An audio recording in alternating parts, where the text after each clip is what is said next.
Okay, this time I'm going to talk about those parts or spare parts that no one changes before selling a used car.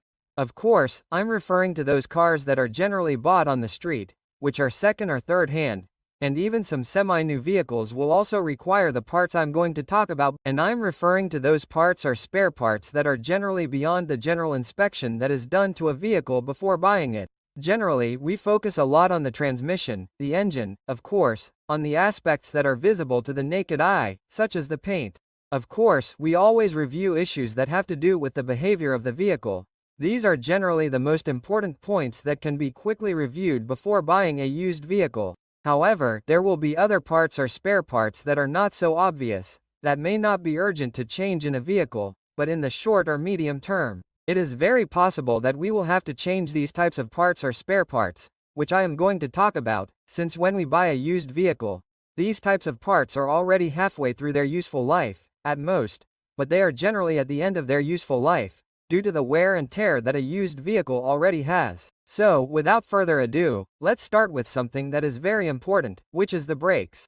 Generally, no one is going to do a complete brake service on a vehicle before selling it. Simply put, if the vehicle's brakes are working well, the most the buyer does is check the front brakes, do a test drive, check that the brakes work well, and that's it. But in the short or medium term, there are going to be some components or some very important points that are going to have to be changed, as I mentioned, in the short or medium term. We're talking, for example, about brake fluid.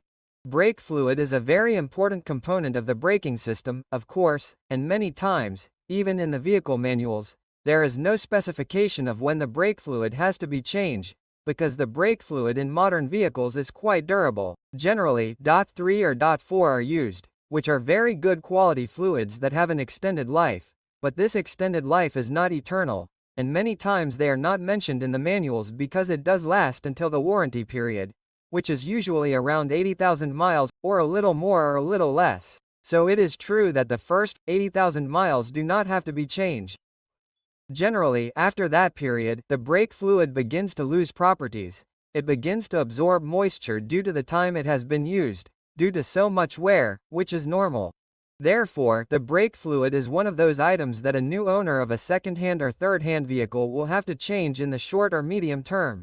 Brake fluid is a fairly broad topic, but what we can quickly mention is that if we inspect the brake fluid on a vehicle that has more than 80,000 miles, we will realize that the brake fluid has lost its properties and has absorbed moisture. You can see the color of the brake fluid with the naked eye, and in addition to that, what we can also do is use a tester. These can be test strips. There are strips that tell us the percentage of moisture in the brake fluid. The more moisture a brake fluid has, the more likely it is that the brake fluid will fail when braking. There are also electronic testers that can check the condition of the brake fluid. Continuing with the brakes, the other important point is the rear brakes. It is also very common for a vehicle that was purchased used to not have had its rear brakes changed in a long time, and if they were changed, the previous owner usually won't mention it, if they did, but it is usually not the case. Therefore, when we buy a used vehicle, the rear brakes are usually quite old. It has been a long time since the drums were changed, it has been a long time since the shoes were changed, and the same happens if they have disc brakes in the rear. And in this type of scenario, it is very common for vehicles to still have the original drums and discs from the dealership. In other words, it is very likely that the brake discs or drums have never been changed, in this case, on the rear brakes. So with the brakes, we have some very important points that are never changed before selling a used car and that the owner of that car will have to change in the short or medium term. So, from there we move on to another part or component that no one changes before selling a car and that the new owner will have to change in the short or medium term.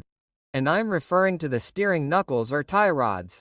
These steering knuckles or tie rods are part of the vehicle's suspension system, and basically what they do is connect the tires to the rack and pinion or steering rack of the vehicle. They transmit that lateral movement to the tires to steer the vehicle. So these parts suffer a lot of wear. They are known as steering knuckles or tie rod ends. These parts suffer a lot of wear, and very few people are going to change these steering knuckles before selling a vehicle, and if they did change them they won't mention it. Therefore, it is important for a new vehicle owner to check them, since these parts, as I mentioned, suffer a lot of wear and are parts that are not visible to the naked eye. You have to check underneath the vehicle, on one side of the tire, and you have to check them. And on many occasions, this will help us realize that the dust cover is worn out, that it has lost grease, or that it has lost lubrication. This will help us identify the most obvious problems. But, for example, if we do a more thorough inspection of a used, second-hand or third-hand vehicle, by lifting the front of the vehicle and moving the tire sideways, we will realize that in some of these second or third-hand vehicles, the steering ends are loose and no longer solid. So, the tire moves sideways, and this results in vibrations when we drive the vehicle. Mainly at medium and high speeds, we can feel these vibrations, or as if the steering wheel has play. And this is due to these steering ends, which are, I would dare say, the part of the suspension that wears out the most and that needs to be replaced the most. So, from here we will go to the engine section or the part under the hood of the vehicle. And here I am referring directly to the accessory belt tensioner, mainly the automatic tensioner. The automatic tensioner is a tensioner that does not require adjustment, which is precisely what will tighten the accessory belt, which is this belt that passes through the alternator, the power steering pump, the air conditioning compressor, the crankshaft pulley and other components that may vary. But generally this is where this belt passes and, of course, there has to be something that keeps the belt taut, and that is precisely what the tensioner does. And precisely when a tensioner is in good condition, the belt does not slip, is quite taut in its position and everything works well. So, this is another part that is never changed before selling a vehicle. The most that is done is to change the belt, but the tensioner is generally not changed. But it often happens, or it's very common for a vehicle that is purchased second-hand or third-hand to come with an old tensioner. It's usually the original tensioner. Tensioners last a long time, they can last more than 60,000 miles. When it goes over that amount of miles, the tensioner loses strength and is often at the end of its useful life.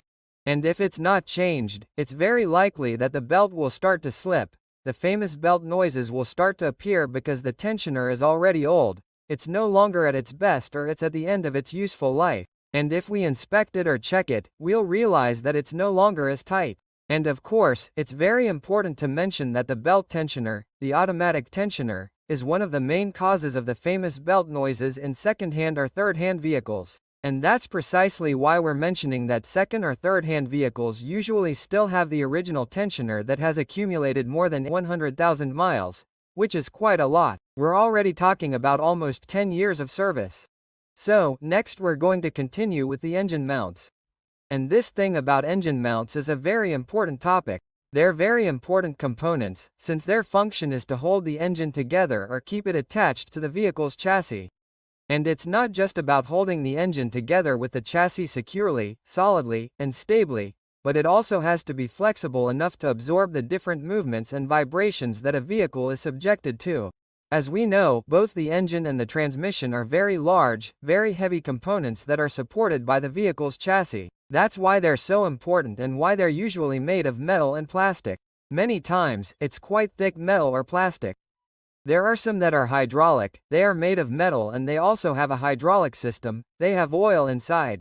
These components are subject to a lot of wear and tear, and in second or third-hand vehicles, in most cases, if we start to check them, we will usually have one or more of these engine and transmission mounts already at the end of their useful life, or already completely destroyed. And generally when one or more of the engine mounts are already damaged or destroyed, what we will have are those vibrations in the engine, because one or more of the engine mounts are no longer doing their job.